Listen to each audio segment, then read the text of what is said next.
أقبلت جمالا يا رمضان، نورا يتلاء بالقرآن. بركاتك كم تبني الإنسان بالطاعة فيك وبالإحسان.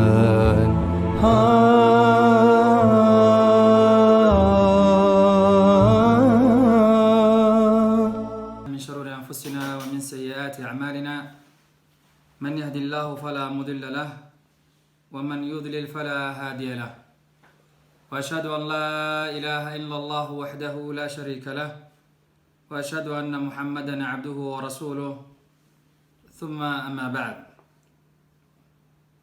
أيها الإخوة، sida mawduuca aad ka maqlayseen sheekhana sheekh Rashiid Abu Yahya, ilaahay subxaanahu wa tacaala ha xafido. maantu taariikhdu waa maalinkii saddexaad bisha Ramadaan, sanadka hijriyadana waa 1441. walaaluhu dowladda ay igu soo qoreen waa qur-aanka fadligiisa iyo culumtiisa, waana mawduuc aad iyo aad aan u malaynaya inuu dheer yahay. qur-aanka الله سبحانه وتعالى فلقد أرسل الله سبحانه وتعالى النبي محمد صلى الله عليه وسلم.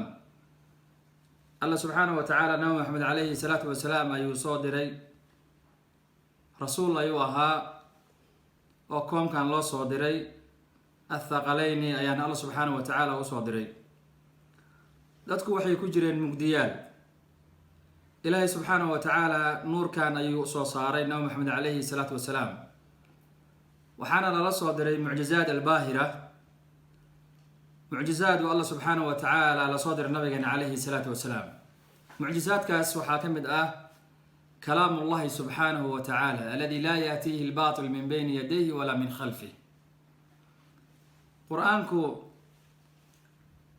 ilaahay subxaanahu wa tacaala wuxuu ku sheegay waxyaalo aada u badan. mar waxaa looga hadlaa waxyaalo soo socda, marna waxaa looga hadlaa wax lasoo dhaafay, mar waxaa looga hadlaa ummado alle subxaanahu wa tacaala uu halaagay, mar waxaa looga hadlaa ambiyadii dhibaatadii ay soo mareen. qisas aada u tiro badan ayaa ku jira. marna waa tasliya, marka looga sheekeynayo nabi maxamed calayhi salaatu wasalaam ummadihii hore iyo halaagii ku dhacay. macnaheedu waxay tahay in nabiga loo sheegayo calayhi salaatu wasalaam oo la leeyahay dadkii ka horreeyey, ambiyadii ka horreysay dhibkaasay soo martay. saa darteed taa waxaa la yihahdaa tasliya la yihahdaa. wa min mucjizaat alqur'aan waxaa ka mid ah inuusan qur-aanka waxba ka tegin oo wax waliba uu sheegay. waa dastuur rabbaaniya alla subxaanahu wa tacaala uu soo dejiyey, loogana talagalay koomkan in lagu dhaqo.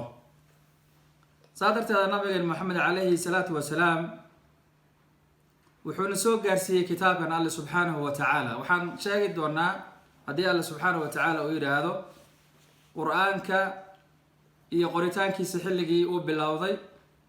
waxaan sheegi doonaa xilligii la jamciyey qur-aanka, xilligii abubakar iyo cuthmaan iyo cali jamcii qur-aanka lagu sameeyey, saxaabadii nabigeena calayhi salaatu wasalaam oo qur-aanka xifdisay, bal xilligii nabiga calayhi salaatu wasalaam uu celiyey in qur-aanka la qoro, iyo xilligii uu fasaxay nabiga calayhi salaatu wasalaam kitaabat alqur'aan.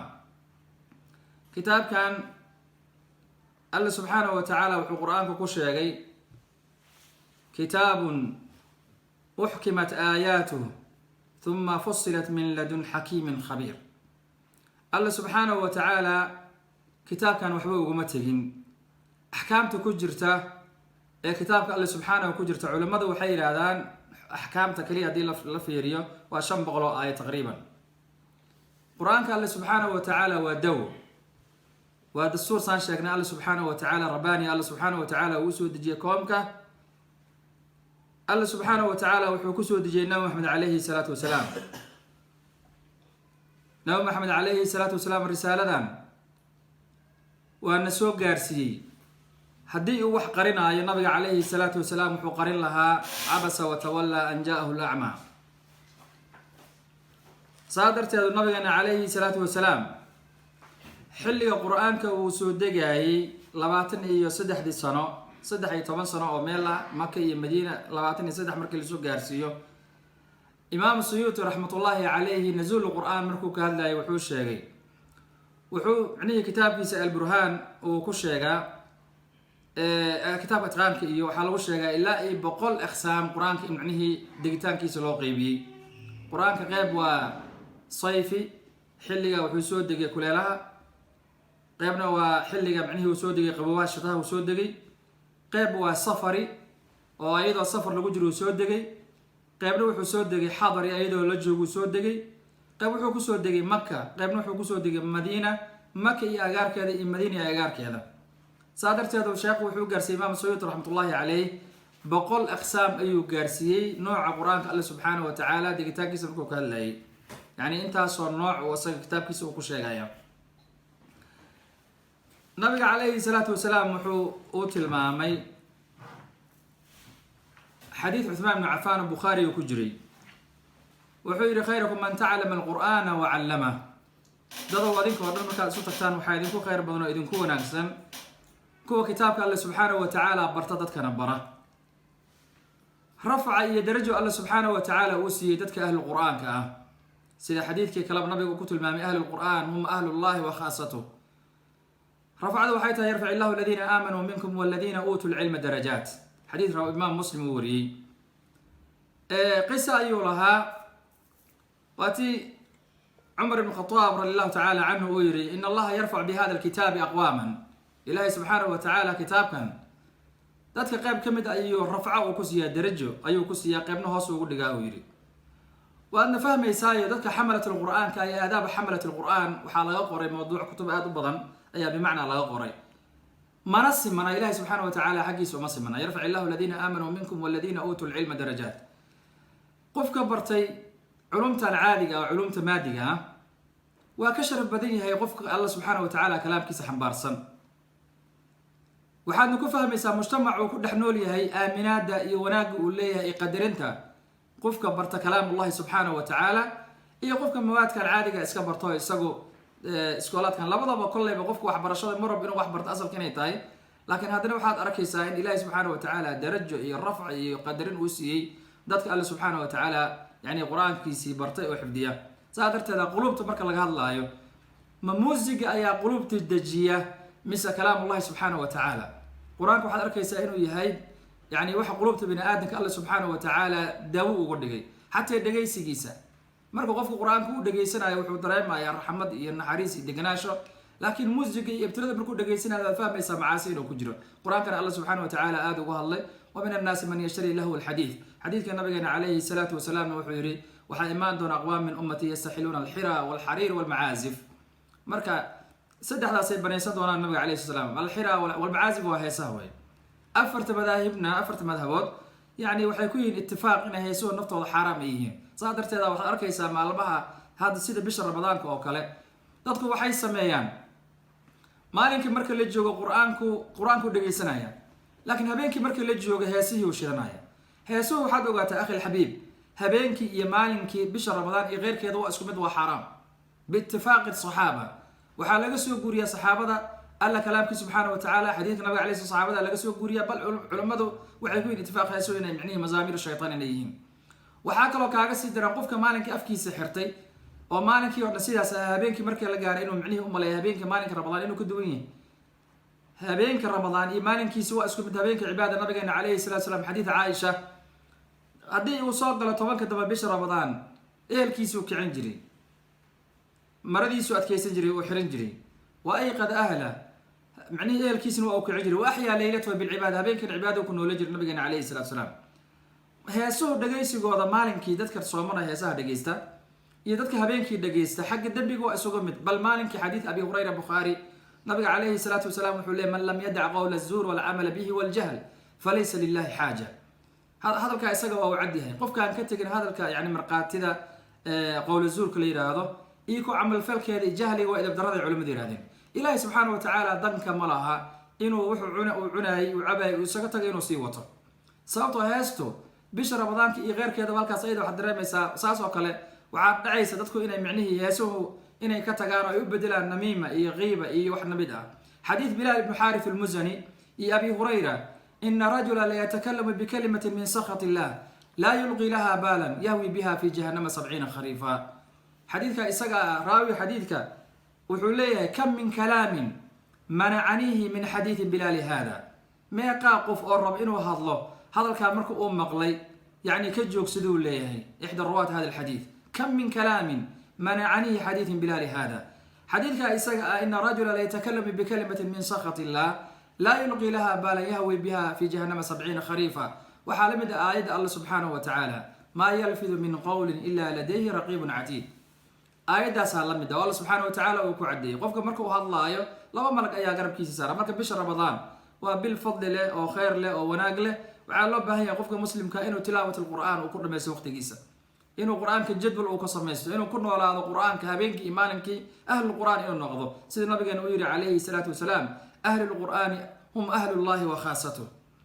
qur-aanka walaalayaal nabigeena wuxuu tilmaamay calayhi salaatu wasalaam ramadaanka iyo qur-aanka inay u shafeeco qaadayaan saaxiibkiisa yowma alqiyaama. marka fadligaas ayuu leeyahay qofka ahlu qur-aanka ah oo qur-aanka ku nool, in bimacnaa maalinka yani aakhiro in qur-aankiio socdo u imaanayo alla subxana wa tacala shafeeco u weydinaayo. haddii quranada iyo saaxibada aad la socota ay yihiin quranaa suu, almaru maca man axab, qofka uu jecel yahay maciisu noqdaa yowma alqiyama, xadiidka muttafaq ahaa.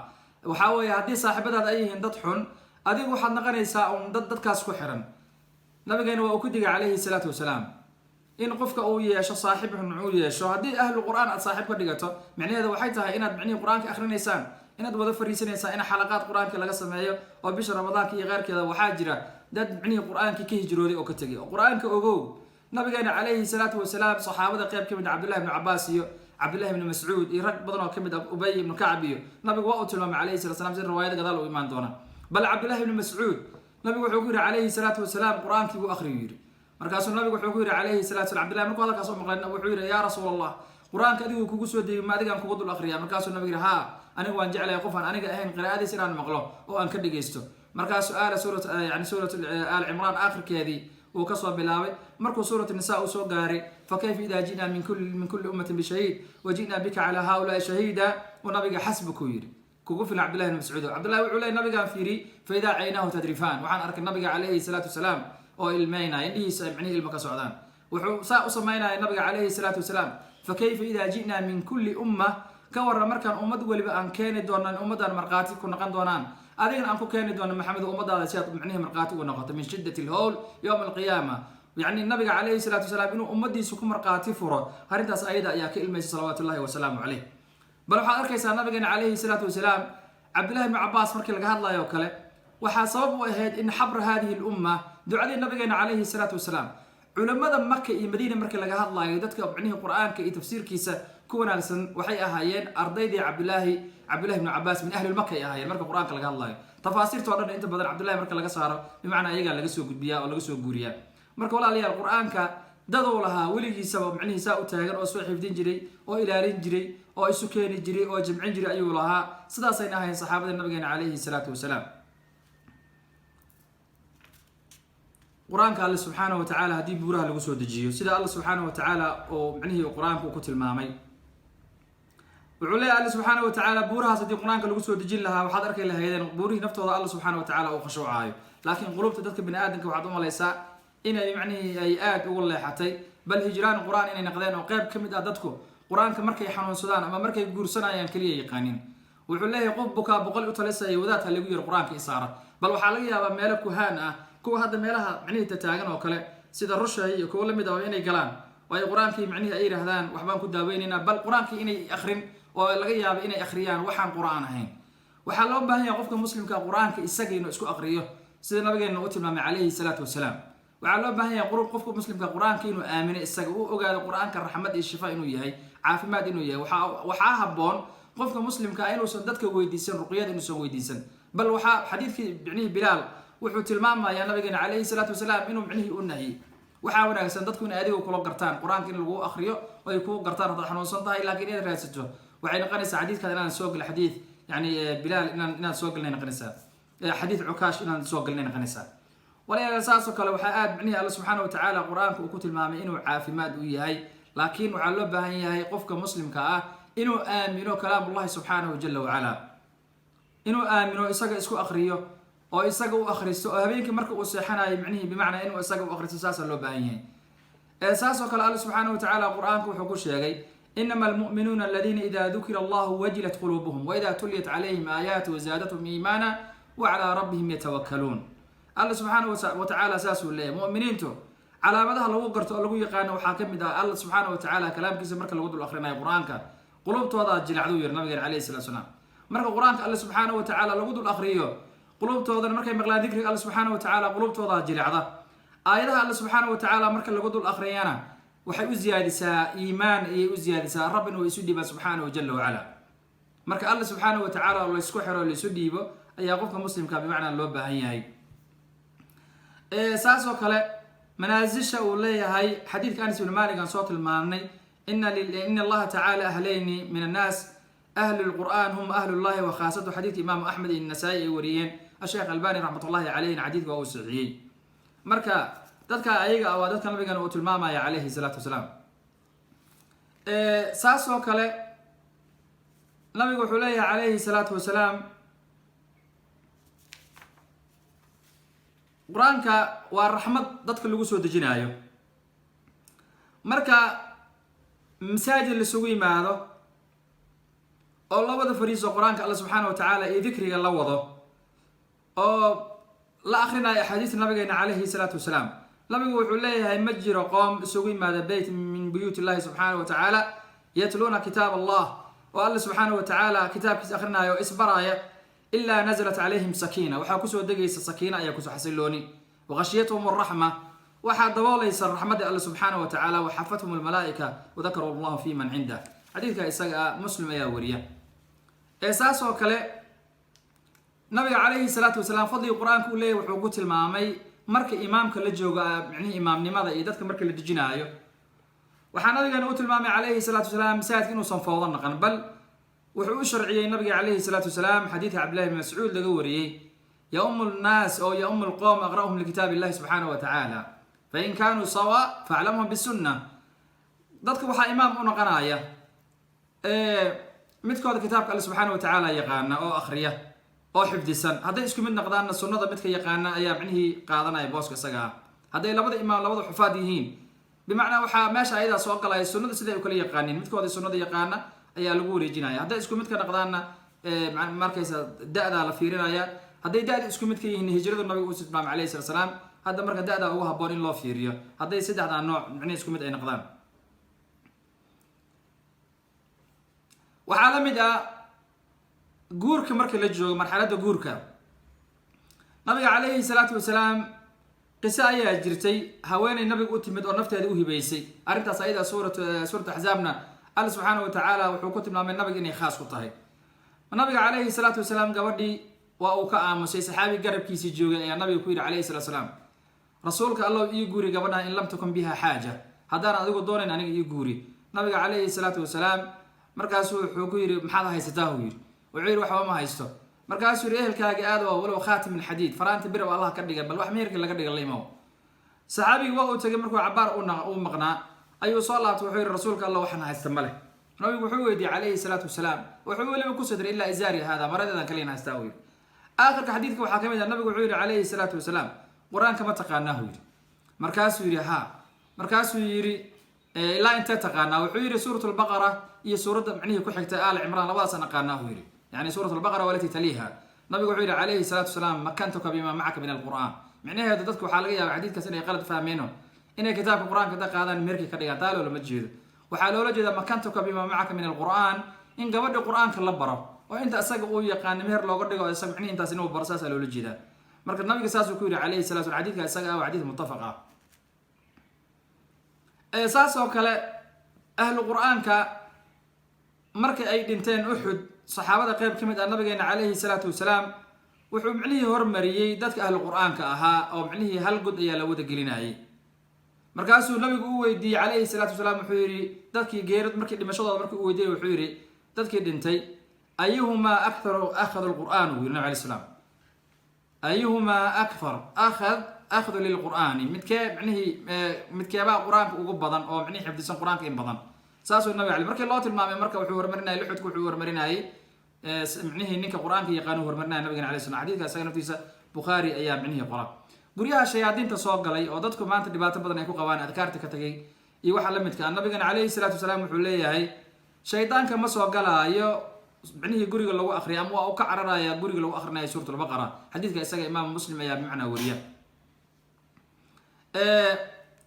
saasoo kale nabigeena calayhi salaatu wasalaam wuxuu tilmaamay xadiidka abi darda laga wariyey ana rasuul llahi sal allahu alay wasalam wuxuu yidhi qofkii xifdiya 10 aayaat oo micnihii suuratul kaaf ka mid ah 10 ugu horeeya suuratul kaaf ilaahay subxaanahu wa tacaala wuxuu ka badbaadinayaa dajaal uu yidhi xadiidka isaga naftiisa muslim ayaa bimacnaa warinaya marka qaybtaas ayaan maanta ku ekaanayna haddii alla subxaanahu wa tacaala uu yidhaahdo qaybta kale ku saxigta fadli qur-aanka halkaasaan kasii wadayna jazakum allahu khayran wasalaamu calaykum waraxmat ullahi wabarakaatu أقبلت جمالا يا رمضان نورا يتلاء بالقرآن بركاتك كم تبني الإنسان بالطاعة فيك وبالإحسان